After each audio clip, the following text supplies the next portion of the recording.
सो है भाई लोग, कैसे हो आप सभी। तो आप सभी का पूरा स्वागत है आप लोगों के अपने चैनल नीरज ट्यूटोरियल इंस्टीट्यूट के एक और नए वीडियो में। तो आज की इस क्लास में आप लोगों को हम बताने वाले हैं, देख लीजिए यहाँ पे क्या है। Bihar board class 12 Hindi chapter 1 से लेकर 3 का वेरी इंपॉर्टेंट ऑब्जेक्टिव बताने वाले हैं, जो कि आप लोगों का 100% आप लोगों के एग्जाम में टकराने वाला है। तो पहला चैप्टर है बातचीत का। देख लीजिए यहाँ पे बातचीत का प्रश्न आ चुका है। ठीक है, तो हम शुरू करते हैं आज के क्लास को।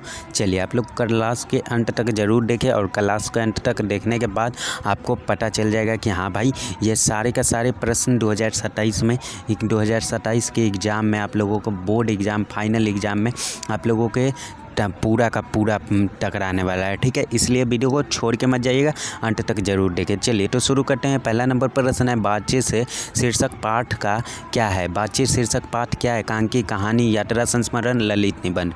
चलिए बताइएगा, बातचीत शीर्षक पाठ क्या है। एकांकी, कहानी, यात्रा, संस्मरण, ललित निबंध। तो इसका राइट आंसर हो जाएगा ललित निबंध। ऑप्शन डी हो जाएगा बिल्कुल करेक्ट आंसर। आप सभी याद कर लीजिएगा। दूसरा नंबर प्रश्न आ चुका है, देख लीजिए। दूसरा नंबर प्रश्न दिखा रहा है, बातचीत शीर्षक निबंध के निबंधकार कौन है। बातचीत शीर्षक निबंध के निबंधकार कौन है। तो कौन हो जाएगा बच्चों। तो इसका राइट आंसर क्या हो जाएगा। ऑप्शन ए बातचीत Balkrishna Bhatt, option B Chandradhar Sharma Guleri, option C Ramdhari Singh Dinkar, option D Mohan Rakesh. तो इसका राइट आंसर क्या हो जाएगा। तो इसका राइट आंसर हो जाएगा ना, इसका राइट आंसर हो जाएगा बालकृष्ण भट्ट जी। ठीक है, ऑप्शन नंबर ए हो जाएगा बिल्कुल सही आंसर। ठीक है, आप सभी का ऑप्शन ए हो जाएगा बिल्कुल सही आंसर। बात से बातचीत और बा से बालकृष्ण भट्ट। ठीक है, चलिए अगला प्रश्न देख लेते हैं। तीसरा नंबर क्वेश्चन आ चुका है। कह रहा है, बातचीत के माध्यम से बालकृष्ण भट्ट क्या बतलाना चाहते हैं। तो बातचीत के माध्यम से बालकृष्ण भट्ट क्या बतलाना चाहते हैं। ऑप्शन ए है बातचीत की शैली, ऑप्शन बी भाषण की शैली, ऑप्शन सी संवाद की शैली, ऑप्शन डी इनमें से कोई नहीं। तो इसका राइट आंसर क्या हो जाएगा बच्चों। तो इसका राइट आंसर हो जाएगा बातचीत की शैली बतलाना चाहते हैं।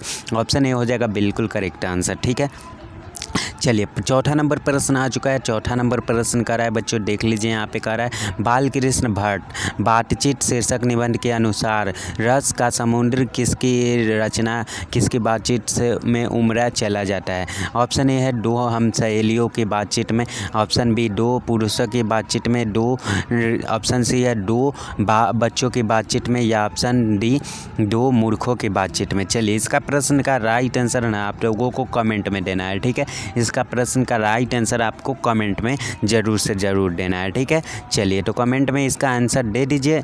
आप लोगों का आंसर का इंतज़ार करते हैं। चलिए बताइए, नेक्स्ट क्वेश्चन आ चुका है। 5 नंबर प्रश्न है, बातचीत बालकृष्ण। देखिए बताइए इसका 5 नंबर प्रश्न है, बालकृष्ण भट्ट के पिता का क्या नाम था। ऑप्शन ए है डेनी Prasad Bhatt, option B Beni Prasad Bhatt, option सी टेनी प्रसाद भट्ट, ऑप्शन डी सैनी प्रसाद भट्ट। तो इसका राइट आंसर क्या हो जाएगा। तो ऑप्शन नंबर बी हो जाएगा बिल्कुल करेक्ट आंसर। देख लीजिए यहाँ पे बेनी प्रसाद भट्ट। ठीक है, ऑप्शन नंबर बी हो जाएगा बिल्कुल सही आंसर, बेनी प्रसाद भट्ट जी। ठीक है, चलिए आगे देख लेते हैं बच्चों। यहाँ पे 6ठा नंबर क्वेश्चन आ चुका है। 6ठा नंबर क्वेश्चन कर रहा है, बातचीत बालकृष्ण भट्ट के पिता पेशे से क्या थे। ऑप्शन ए चिकित्सक, ऑप्शन बी व्यापारी, ऑप्शन सी शिक्षक, ऑप्शन डी समाज सेवी। तो बातचीत के लेखक बालकृष्ण भट्ट जी के पिता जो थे, मतलब बेनी प्रसाद भट्ट, वो पेशे से क्या थे, मतलब क्या करते थे। तो वो व्यापारी थे। ठीक है बच्चों, ऑप्शन नंबर बी हो जाएगा बिल्कुल करेक्ट आंसर आप सभी का। नेक्स्ट क्वेश्चन देख लेते हैं। 7वां नंबर क्वेश्चन है, देखिए, बालकृष्ण भट्ट के माता जी का क्या नाम था। पिताजी का तो बता दिया अभी कि पिताजी उनका बेनी प्रसाद भट्ट उनका नाम था, और वो पेशे से क्या थे, तो व्यापारी थे। माता का नाम पार्वती देवी था। ठीक है, पार्वती देवी, लक्ष्मी देवी या सरस्वती देवी, या इनमें से कोई नहीं। तो इसका हो जाएगा पार्वती देवी। ठीक है, ऑप्शन ए हो जाएगा करेक्ट आंसर। अब माता क्या थे। माता एक सांस्कृतिक महिला जिन्होंने इनके मन में, बालकृष्ण भट्ट जी के मन में अध्ययन की रुचि एवं लालसा जगाई। ठीक है, ये जो कि पार्वती देवी। ठीक है, बालकृष्ण भट्ट जी के मन में। चलिए 8वां नंबर प्रश्न आ चुका है बच्चों।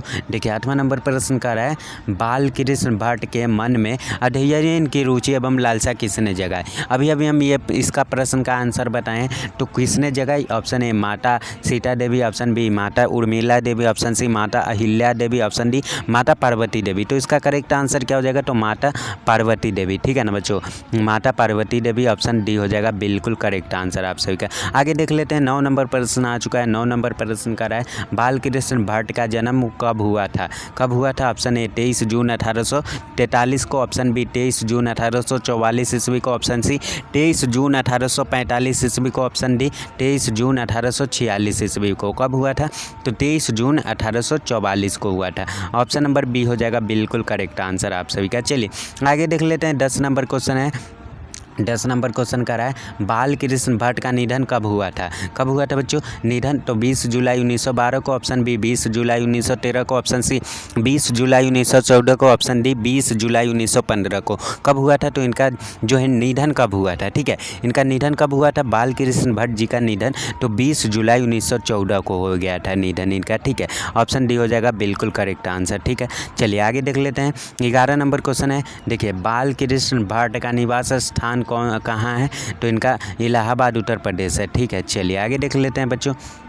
12 नंबर क्वेश्चन बाल कृष्ण भट्ट ने मोटी कुल कितने निबंध लिखे? कुल कितने निबंध लिखे? 1000 प्लस लिखे या 1001 या 1002 या 1003?